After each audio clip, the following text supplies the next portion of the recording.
Mr. Johnny Banks Sr. I'm Executive Director of A Knock at Midnight. A Knock at Midnight is located at 400 West 76th Street in Suite 206. As always, we're glad to be here. We're glad to be back. And I'm sure we're going to have a great show this evening. I have with me one of my dear friends, Mr. Milton Golden, who is the Executive Director of Roll Call, which is located on the west side at 3708 West Roosevelt Road.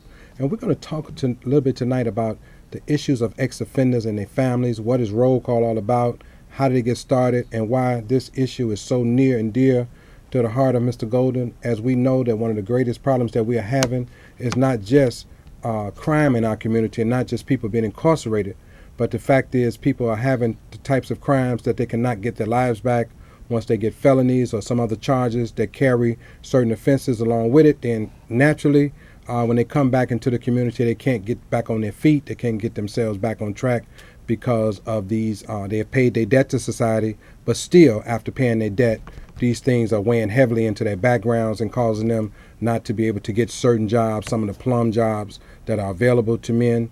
And the question is, when you do your time, should you be able to just come back in society and be a part of America, a part of the land of the free, the land of the free and the home of the brave, or is it still the land of the free and the home of the slave? Mm-hmm. We're gonna figure that out and have the resident expert here, Mr. Golden, to talk about that. So, Mr. Golden, if you could just kind of tell people a little bit about Roll Call. What does it actually do? Well, it get into the universal needs of ex-offenders. Okay. What we do, we touch on every aspect of their reentry back into the streets, back into their families. Okay. We connect them, whereas they don't come out being a total stranger or even a dictator to their families. Okay. Because a lot of brothers, even myself, we come out and we be a stranger inside your household. Right. And these are the things that we want to rid that up by gently working them back into the household. Okay. To be a responsible dad, a responsible husband, a provider. And these things we find to be difficult because the system, they refuse to actually get into the core of the problem.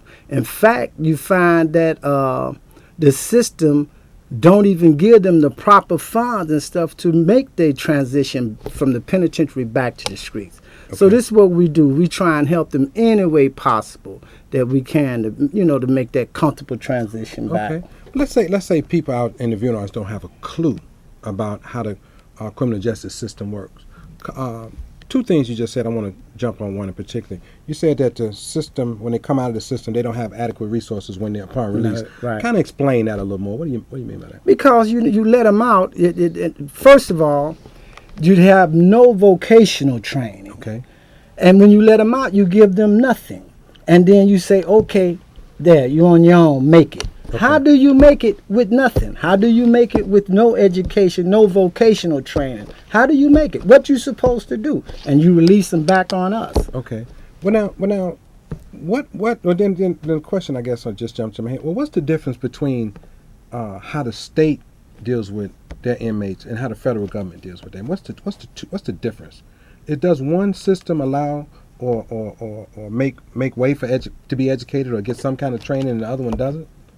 Well, I can't really speak on the Fed part of it because I've never been. As far as the state go, no, there's nothing there for them. I mean, you sitting there 23-1. Okay. And a lot of brothers, when you sitting there, their mind is idle.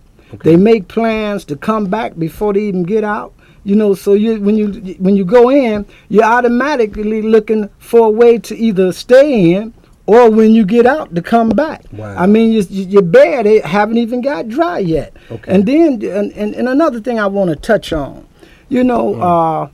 When you come inside the system, they make you sign a power of attorney.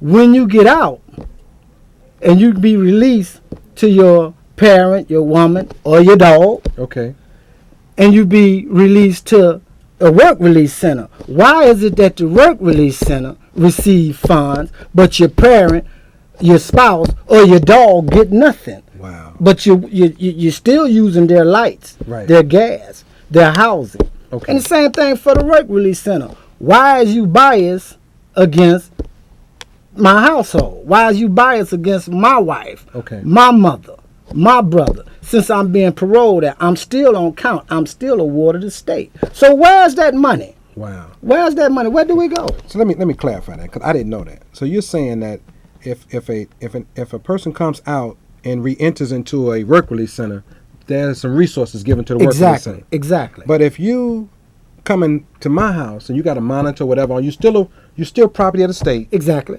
But since you're in my house, the state won't give me anything. Won't give you a dime. Oh wow. But they say make it. They say make it. I hope some young people are watching this show. Remember that 23 and 1. Okay? Remember those numbers. I was 24 hours a day, 23 lockdown, 1 time for recreation, eating, what have you. Oh, you eating yourself. Eat in your cell. So you got 1 hour out. So you eat in your cell, everything in your cell. Young people, let's try to understand, which is why I asked Mr. Golden to come on this show. This whole thing about entering that system and then trying to re-enter society, it is a dismal way to live. Mm-hmm. And without the internal drive to reclaim your own life, you're not gonna make it. There is some things that you need to do, but I'm not gonna talk too much about this. I'm gonna continue to ask Mr. Golden. Let me ask you a question. What prompted your transition, and in what the time frame or what time was that in your life when you decided that enough was enough? You know, I was fighting a death penalty case. Okay. And just like anyone else, a drug user, Mm-hmm. you know, you get tired. Yeah. You're fed up. You get tired of self-inflicted pain. Mm-hmm. You want to find some type of comfort in your life. That's right. And I was tired. You know, I said, it's time for me to stop being selfish. Stop thinking about me. Okay. And start giving back. And I was in the county and I decided, hey, this is the time. Okay. What better place now to start right here? Okay. Okay. So your transition or your epiphany happened and the light cut on for you while you were incarcerated. Mm-hmm. And you had already made up your mind upon release you was going to do something different. Exactly. And then why is it that people don't do that more regularly, just to make a decision while they're there that they're going to do something different? Is that something that has to be more spiritual than mental, or what It has to be a little bit of both. Okay. Okay. More spiritual than anything. Okay. You have to reach. You have to reach in and you have to reach out. Got it. And you have to beg or ask for atonement. Okay. You have to ask for that. Okay. You have to ask yourself for atonement. You have to ask atonement from the people that you hurt. Okay. And you have to ask for forgiveness of God, because you went against all the laws of God. Okay. You went against all them. So, you know, I made that decision. I'm tired. Wow. I'm through with it. That's great. That's great. Hey, my name is Minister Johnny Banks. I'm the Executive Director of AKAM at Midnight. We have Milton Golden, the Executive Director of Roll Call, and we're just discussing the entering and re-entering of the system and how these things work. Mr. Golden is an expert. He's very astute and very well learned just in the whole nuances of getting your life back on track once you have made some decisions that put you in a situation of being incarcerated or being an inmate in any system in the state of Illinois. And as he already said, he had to fight one of the greatest cases a man could fight, which is being up against a conviction that can take your freedom from now on, and how you turn that around. Now, once you got back out here, once you got back into society, you was on the streets, you was on the bricks. What happened? Why did it become important for you to reach out to others? You know, that came from, I have to say this, right? I was introduced to a gentleman by this lady named Margaret Davis. Okay. And guess who that guy was? It was you. And I mean, it really touched me. I think you was dealing with the farm program. Yeah. Exactly. And she introduced me to you one night and said, Banks, I'm going to turn him over to you. Yeah. And I was, and it's something that when one of the programs that you did, you had set up a camera. Okay. And you asked each and every one of us to tell us something about ourselves, and we got 1 minute to do it. Okay. And how it inspired, and I looked, I said, this is powerful. This is powerful. After seeing the sisters and brothers get up and give their self to what you were saying, I say, man, this is something, man, is really, really powerful. This is something uniquely different, something that I had never experienced before, because I seen how they gave themselves. They actually put themselves into what you were saying, and I say that was a powerful brother. And if anyone is I'm gonna lay here and patting myself after, it would be you. Wow. And you had another brother with you. I think it was Phil Bradley. Phil Bradley. Yeah. Yes, sir. And I say, hey, them was some powerful brothers. Yeah, and I say, hey, you know, Phil was my teacher. So most of what I got from Phil Bradley. Okay. You know, so most of the knowledge that I have and the way that I teach and try to help people, it was inspiration from him. So it's just something that was given to me and given to you and given to other men, and that's what needs to happen. And I smile when you say that, because in actuality, I don't remember it. You know, which is why I always smile. You know, I know you probably see me smile, but I don't remember. I know what you're saying. I remember the times, but I didn't know the impact that it had on you. 75th. Wow. An exchange. Yeah. And that's what brothers need. They need brothers like yourself. Okay. And I said, now, if I'm going to do something, this is what I want to do. Yeah. And this is how I want to give it back. I want to be able to touch some lives coming out the penitentiary. Well, Mr. Golden has done that well. You know, our roll call is on West Roosevelt Road, 3708 West Roosevelt. You guys need to go by, meet Mr. Golden, especially any family, whether you're on any side of town and you're having issues with one of your family members who are dealing with the issues of incarceration, whether it's dealing with expungement, getting their lives back on track, what to do when they're 90 days away from coming home. Any of those questions you may have about how to bring your family member back into your home and back into society, you should reach out to Roll Call. Their number is 773-940-1552. That's 773-940-1552. And we really need to start reaching out to get some assistance, because we have to do a better job than what we're doing right now. Because one of the things that's so interesting, and I heard, I can't even repeat it, and maybe you could go into it a little bit. I've heard Benny Lee. He's a professor over at one of the universities, but he talks about the 13th Amendment and how all of that stuff works, and I was really blown away as he talked about this stuff. But I heard him understand. I heard him talk about how when you're incarcerated in America, that still puts you in a level of servitude, of basically being a slave to the country, and it's law. And I think it's time for us to understand that maybe it's time for some changes to take place, where we start looking at people that's incarcerated. When you've done your time, you should be able to get your rights back as an American citizen. But we have to execute our voting right. Okay. We don't. Okay. And it's time for us to understand what the vote is all about. So a lot of us go and vote. Voting for who? What agenda do we put on the table for ex-offenders? It's time for us to, like Benny Lee say, and to go back on. That's a very powerful brother. And it's time for us to establish a voting block. Okay. It's time for us to realize that we do have a voice. It's time for us to start executing that. And until we do that, then we're going to be slaves to the system. Okay. Well, let me ask you a question. And you brought that up, and I want you to clarify this for some of the people that may be watching. What if a person has been incarcerated? Do they still have the right to vote? Yes. And I think I need you all to hear this. Yes, you have a right to vote. That's a myth that we've been dealing with, that when you in the system and you come out, you no longer have the right to vote. Yes, you do. I vote. You know, and this is one of those myths. This is one of those things that like people, the cake. Yeah. Okay. Yeah. And we were just talking about that a little while ago. People say, you want your cake and ice cream. You want your cake and eat it too. Well, I mean, I bought it or you baked it.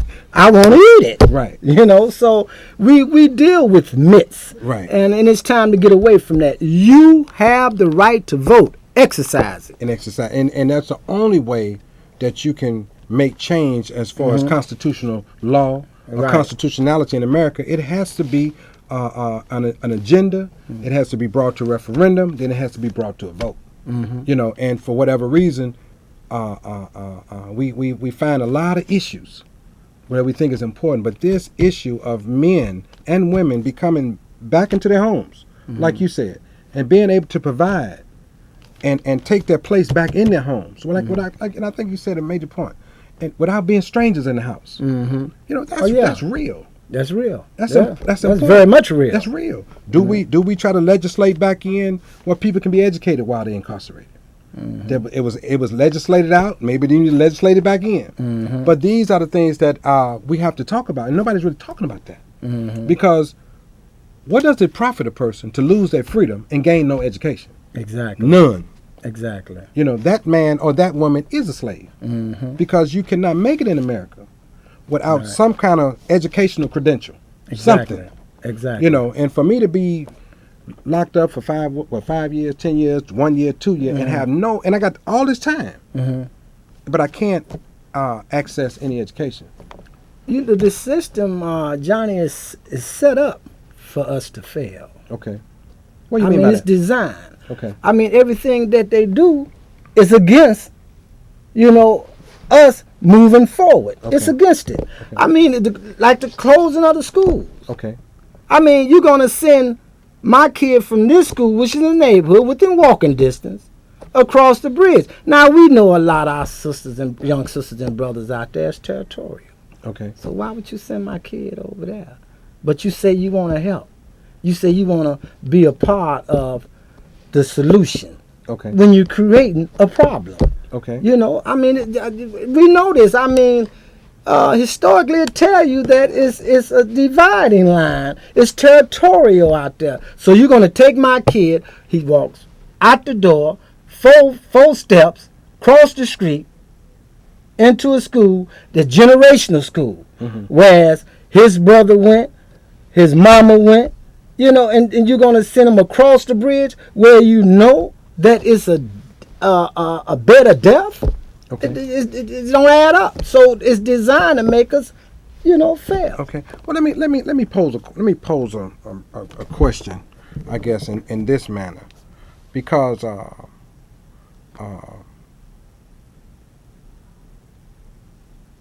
change is inevitable. Mm-hmm. It's going to happen whether we choose to accept it or not.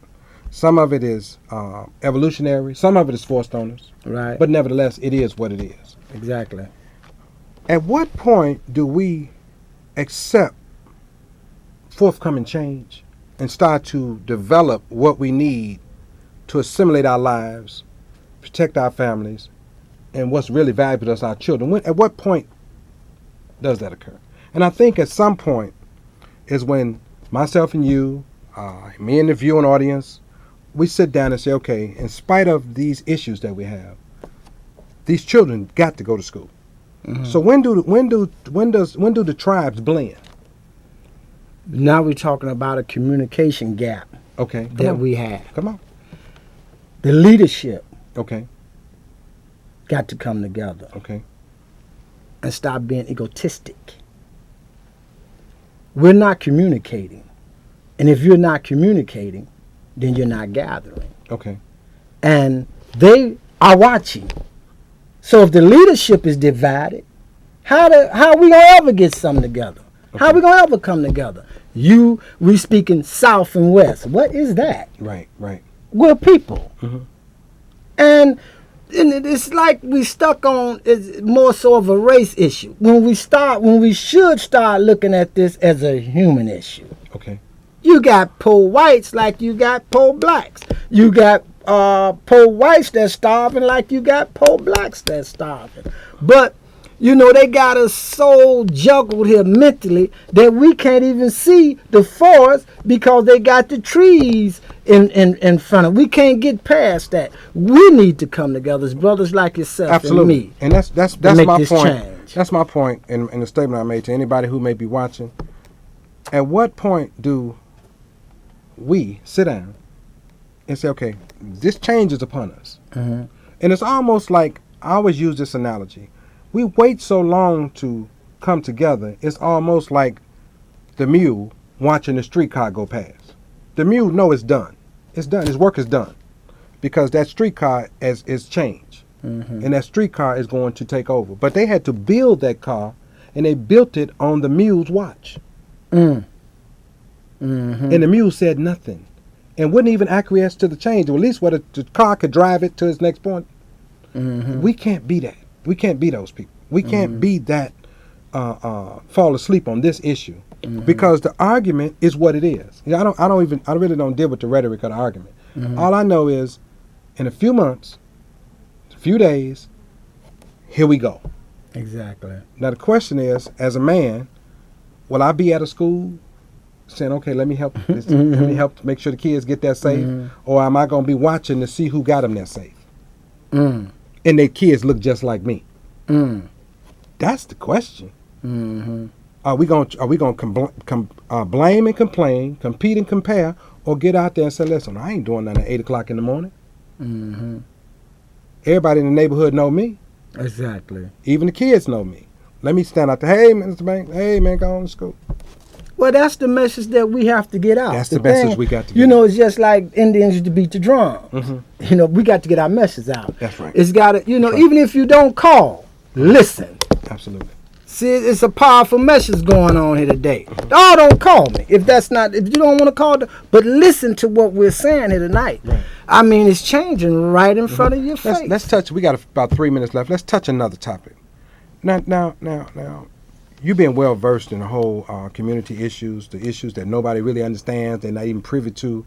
But when it comes to our youth and violence, what is your understanding of why that is the way it is? Okay. Here's what I feel about it. First we got to educate our kids, our children, on the destruction of violence. You're never going to stop violence. We have to learn how to control it. Okay. And basketball is not the only solution. That's right. See, we have to learn how to contain it. I want to share something with you. A few years ago, we did a small march on the Muslims on 73rd and Stony Island. Okay. One of the brothers and the Muslims got into it. So they invited us inside the mosque.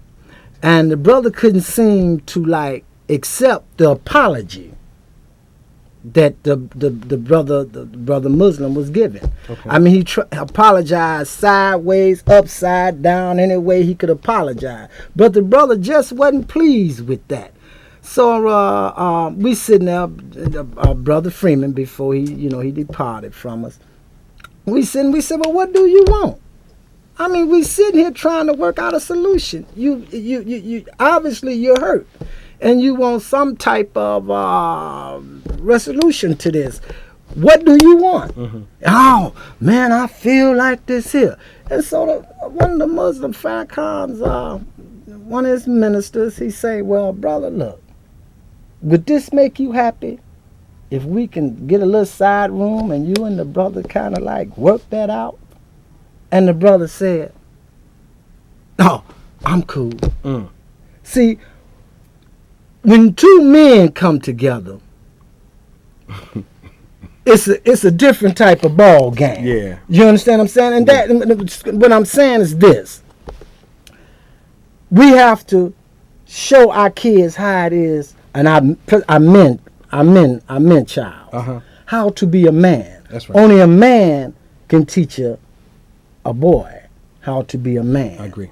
You get me? Yes, sir. And my point is that when the brother found out that this was going to be a hand-to-hand situation, and when we walk out that room, it's going to be much love, he just said, well, I don't want that. That's not so what I'm going to accept that apology, and that's going to be the end of this situation. Okay. And it was fine.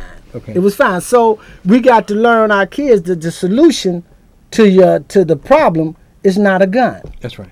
We got to teach our kids other ways of working out their issues. Right. And basketball it's amazing, that as we've talked and I got to have you come back again because we got a lot that we can share with the viewing audience. We haven't even touched most of it because the show goes so fast. Again, my name is Minister Johnny Banks. Can we get anybody there? I'm the executive director of AKAM Midnight. I've spent the evening with my friend Milton Golden, who's the executive director of Roll Call, which is located at 3708 West Roosevelt.